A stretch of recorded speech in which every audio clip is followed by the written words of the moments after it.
गया जिले लोक जनशक्ति पार्टी के राष्ट्रीय अध्यक्ष चिराग पासवान ने गया के ऐतिहासिक गांधी मैदान से आगामी विधानसभा चुनाव की हुंकार भर दी है। मंच पर पहुंचते ही चिराग ने राजद को आड़े हाथे लिया। करीब आधे घंटे के भाषण में उन्होंने नीतीश कुमार से लेकर तेजस्वी यादव तक सीधे अंदाज में तीखे तंज कसे। चिराग पासवान ने कहा कि देश को आजाद हुए 71 साल हो गए हैं, बाकी राज्य तरक्की कर गए हैं, पर बिहार आज भी वही पिछड़ेपन में फंसा हुआ है। जिम्मेदार कौन है? उन्होंने सीधे सीधे लालू यादव के 15 सालों का जिक्र किए बगैर कहा कि 1990 का दशक अपहरण, हत्या, डकैती और कब्जे का दौर था। उस अंधेरे को फिर से मत लाने दीजिएगा। सभा में मौजूद भारी भीड़ को संबोधित करते हुए उन्होंने कहा कि मैं राजनीति करने नहीं, बिहार का नक्शा बदलने आया हूँ। हम बिहार फर्स्ट का सपना लेकर निकले हैं। चुनाव नजदीक है, ये सिर्फ सत्ता का नहीं, बिहार के भविष्य का चुनाव है। राजनीति का हमला तेज करते हुए चिराग ने कहा कि कुछ लोग माई समकरण की बात करते हैं, तो हमारे पास MY, M मतलब महिला और Y मतलब युवा है। उन्होंने कहा कि आरक्षण और संविधान को लेकर डर फैलाया गया था, लेकिन लोकसभा चुनाव के बाद ना आरक्षण खत्म हुआ ना संविधान। जब तक चिराग पासवान जिंदा है, संविधान और आरक्षण को कोई खत्म नहीं कर सकता है। चिराग ने अपने निजी संघर्षों का भी जिक्र किया। वो बोले कि पहले पार्टी तोड़ने की साजिश हुई, फिर मेरे घर तोड़ने की साजिश हुआ, लेकिन ना मैं टूटा, न झुका और न टूटूंगा। रोजगार और पलायन को लेकर उन्होंने सरकार पर निशाना साधा। कहा कि लाखों युवा बाहर मजदूरी कर रहे हैं, क्यों नहीं बिहार में उद्योग लगते हैं? क्यों हमारे युवाओं को दिल्ली, पंजाब और मुंबई में पसीना बहाना पड़ता है? अंत में उन्होंने भीड़ से अपील किया कि अकेले चिराग कुछ नहीं कर सकता। हर गाँव, हर टोला में चिराग बनिए। बिहार फर्स्ट की सोच फैलाइए। यही वक्त है बदलाव का। राजनीतिक हमला तेज करते हुए चिराग ने कहा कि कुछ लोग MY समीकरण मुस्लिम यादव की बात करते हैं। गैर से मगधभूमि न्यूज के लिए मनोज कुमार की रिपोर्ट। देखो देखो कौन आया, देखो देखो कौन आया।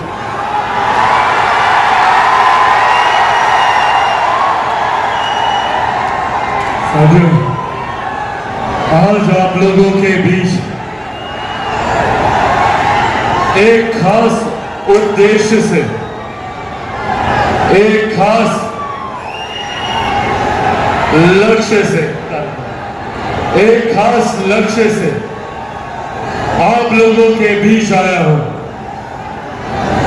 आप सब जानते हैं कि बिहार में अब कुछ महीनों के बाद बिहार में विधानसभा के चुनाव होने वाले हैं और ये चुनाव निर्धारित करेंगे हम लोगों के आने वाले 5 साल का भविष्य।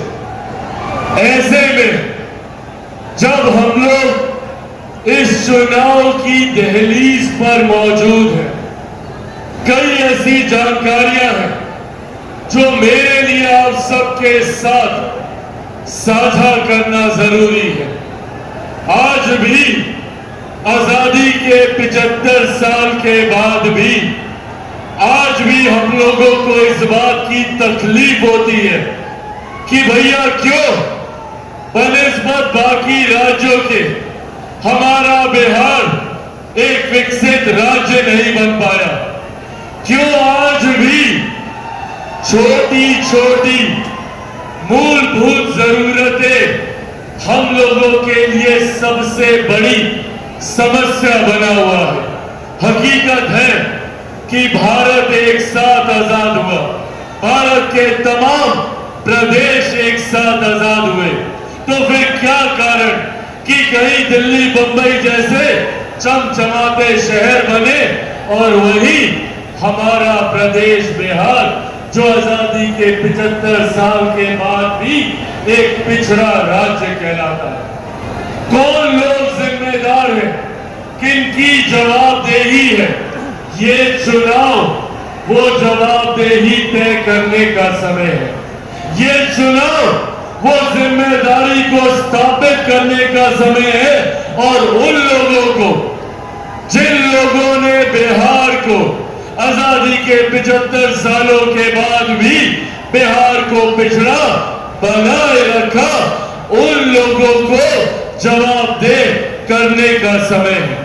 साथियों, आज सबसे बड़ी विडंबना हमारे राज्य की जिस तरीके से हम लोगों को बांटा जाता है।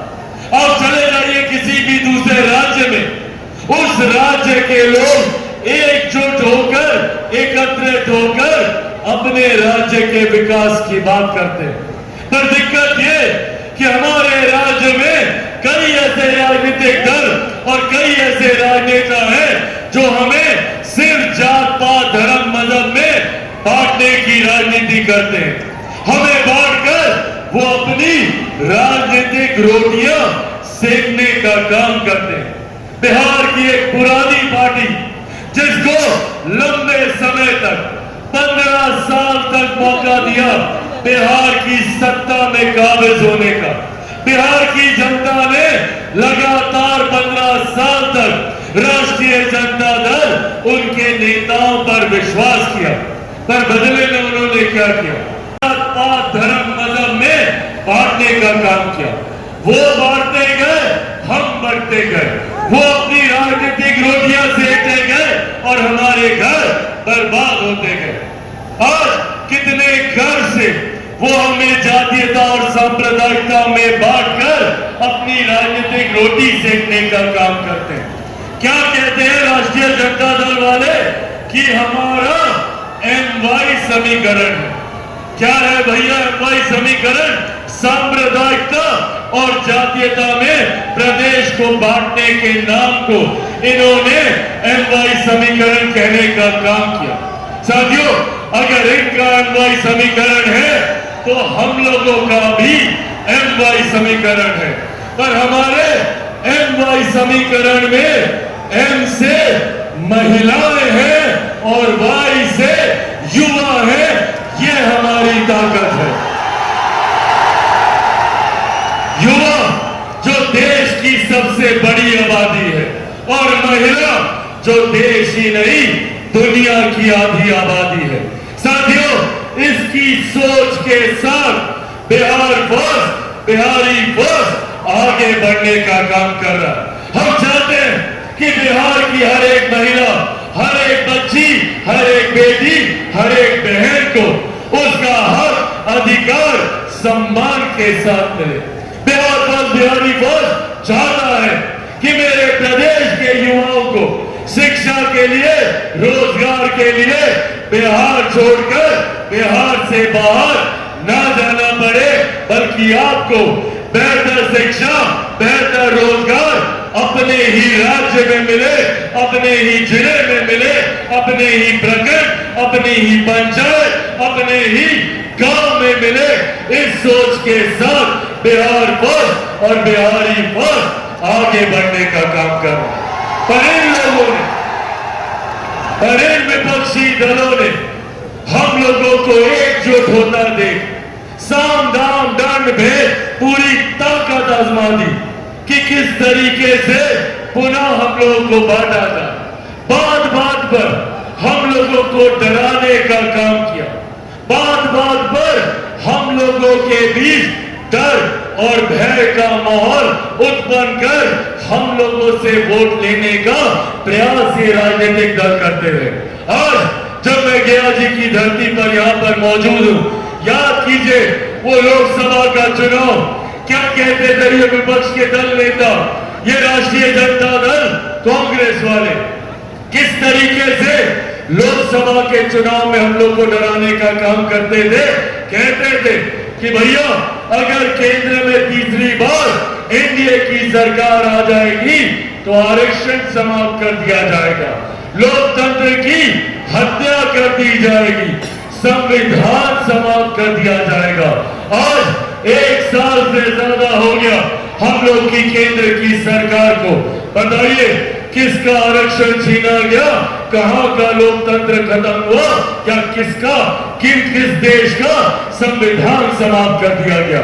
साथियों, जिस गठबंधन में हमारे नेता आदरणीय रामविलास पासवान जी के विचार हो, जिस गठबंधन में लोक जनशक्ति पार्टी रामविलास शामिल हो, आज आप लोगों के सामने गया जी की इस पावन धरती से आप लोगों के सामने ये वादा आप लोगों से करके जाता हूं कि जब तक चिराग पासवान जिंदा है, ना आरक्षण को कोई खतरा है, ना संविधान को कोई खतरा। आपराधिक घटनाएं 90 के दशक में घटती थी, वो भी स्वीकार नहीं थी, और अगर आज भी घटती है तो ये भी स्वीकार नहीं की जाएगी। आज भी अगर एक भी बिहारी की हत्या होती है, अगर एक भी बच्ची बहन के साथ बलात्कार होता है, तो इसको बर्दाश्त नहीं किया जा सकता। और इसीलिए बिहारी वर्ष मजबूती से आगे बढ़ने का काम कर रहा है। पर साथियों, ये भी हकीकत है कि चिराग पासवान लाख बिहार के विकास की बात कर ले, चिराग पासवान लाख बिहार में बेहतर शिक्षा की बात कर ले, चिराग पासवान बिहार में लाख कारखाने खुलवाने की बात कर ले, बिहार की विधि व्यवस्था को बेहतर करने की बात कर ले, कानून को मजबूत करने की बात कर ले, अपराधियों पर शिकंजा कसने की बात कर ले। पर हकीकत है चिराग पासवान अकेला कुछ नहीं कर सकता। चिराग पासवान को जरूरत है तो आप सबके साथ। साथियों, ऐसे नहीं होगा। उसके लिए हम सबको चिराग पासवान बनकर एक एक जिले में जाकर, एक एक पंचायत प्रखंड में जाकर, एक एक गांव में जाकर, संभवतः एक एक घर में जाकर, एक एक व्यक्ति से मिलकर बिहार फर्स्ट और बिहारी फर्स्ट के बारे में बताना होगा। कीजिएगा मेरा ये काम, बताइएगा बिहार फर्स्ट बिहारी फर्स्ट के बारे में, बनिएगा चिराग पासवान। ऐसे नहीं, थोड़ा हाथ उठाकर बताइए, बनिएगा चिराग पासवान, बनिएगा चिराग पासवान, बनिएगा चिराग। मेरा साथ दीजिए, बदले में विकसित बिहार मैं आपको बनाकर दूंगा, एक ऐसा बिहार बनाकर दूंगा जहां बिहारी बिहार से बाहर नहीं जाएंगे, जहां दूसरे राज्य के लोग बिहार आएंगे शिक्षा के लिए, बिहार आएंगे रोजगार के लिए, बिहार आएंगे स्वास्थ्य सेवाओं के लिए। ये बिहार मैं बना के दूंगा, बस आप मेरा साथ दीजिए, ये वादा मैं आपसे करके जाता हूं। साथियों, आज आप लोग यहाँ इतनी भारी संख्या में मौजूद हैं, ये मेरे उस विश्वास को बढ़ाता है कि अब बिहार फर्स्ट और बिहारी फर्स्ट बनने के लिए तैयार है। आज यहाँ पर आए हुए 6 जिलों से अलग अलग तमाम हमारे साथी, नवादा से, नालंदा से, औरंगाबाद से यहाँ पर आए, गया जी के हमारे तमाम स्थानीय साथी यहाँ पर आए हुए, तमाम जिलों से, अरवल से, जहानाबाद से आए हुए तमाम साथियों का मैं यहाँ पर हृदय से आभार प्रकट करता हूँ। और मौजूद यहाँ पर हमारे तमाम कार्यकर्ता साथियों का भी मैं धन्यवाद करता हूँ, जिन्होंने इस खूबसूरत कार्यक्रम को आयोजित करने का काम किया।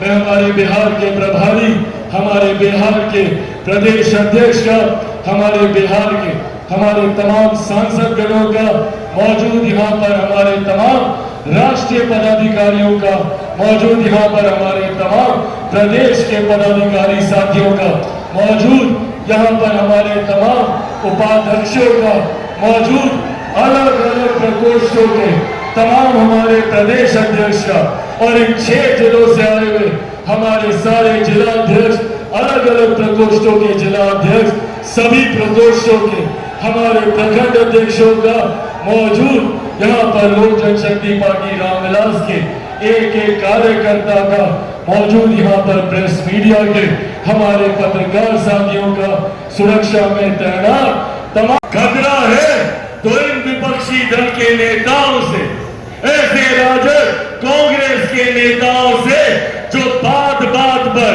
हम लोगों को बांटकर अपनी राजनीतिक लाभ उठाने का प्रयास करते हैं। साथियों, आज जब बिहार फर्स्ट बिहारी फर्स्ट महिलाओं के सम्मान की बात करता है, बुजुर्गों के सम्मान की बात करता है, युवाओं के हक की बात करता है, किसानों की बात करता है, मजदूरों की बात करता है, तो इन लोगों को बिहार फर्स्ट, बिहारी फर्स्ट को समाप्त करने की साजिश रचने का काम करते हैं। ये लोग नहीं चाहते कि चिराग पासवान एक सांस में 14 करोड़ बिहारियों की बात करे।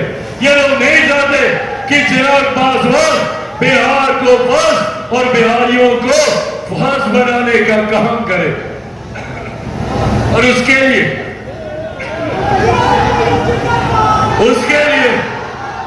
इन्होंने हर संभव प्रयास किया चिराग पासवान को समाप्त करने का। पहले इन लोगों को लगा कि अगर चिराग पासवान को, इसकी पार्टी को तोड़ देंगे तो चिराग पासवान समाप्त हो जाएगा।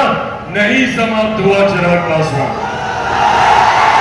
फिर इन लोगों को लगा कि चिराग पासवान को, इसके परिवार को तोड़ देंगे तो चिराग पासवान समाप्त हो जाएगा। नहीं समाप्त हुआ चिराग पासवान। फिर इन लोगों को लगा कि चिराग पासवान को इसी के घर से, इसकी मां बूढ़ी नानी के साथ इसका सामान उठा के सड़क पे फेंक देंगे तो चिराग पासवान समाप्त हो जाएगा। नहीं समाप्त हुआ चिराग पासवान। अब तो डर इतना ज्यादा कि भैया चिराग पासवान को बम से ही उड़ा दो, चिराग पासवान समाप्त हो जाएगा। नहीं समाप्त हुआ चिराग पासवान। क्योंकि जो लोग ये सोचते हैं कि इन बातों से चिराग पासवान समाप्त हो जाएगा, वो लोग भूल जाते हैं कि चिराग पासवान शेर का बेटा है, रामविलास पासवान का बेटा है। भैया ना डरने वाला हूं, ना झुकने वाला हूं, और डर तो मुझे किसी से नहीं लगता जितनी ताकत आसमानी आसमान। मैं भी सर पे कफन बांध के निकला कि जब तक बिहार को विकसित राज्य नहीं बना दूंगा तब तक मैं भी चैन की सांस नहीं लूंगा। ये वादा आप लोगों से करके। ऐसे में साथियों, जरूरत है हम सबको एक होने की, जरूरत है हम सबको एकजुट होकर बिहार फर्स्ट और बिहारी फर्स्ट को घर घर तक पहुंचाने की। और साथ ही में जरूरत है इन विपक्षी दल के नेताओं की, इनके झूठे वादों को घर घर तक बताने का कि तो ये तमाम विपक्षी दल के नेता आप लोगों के बीच आएंगे, आप लोगों के सामने हाथ जोड़ेंगे, विकास की बात करेंगे। पूछिए, जब 15 साल दिए थे 90 के दशक में, क्यों बिहारी युवाओं को मजबूर होना पड़ा बिहार से पलायन करने के लिए? मैंने वो पीड़ा उन युवाओं की आंखों में देखी है जो दूसरे राज्यों में रहते हैं, जो दूसरे देशों में रहते हैं। पीढ़ियां बीत गई इनकी, पर वो बिहार वापस नहीं आ पाए क्योंकि बिहार को इस बर्बादी की कगार में धकेलने का काम जो 90 के दशक में किया गया, जहां पर हत्या, अपहरण, लूटमार, डकैती, बलात्कार जैसी घटना रोज होती थी।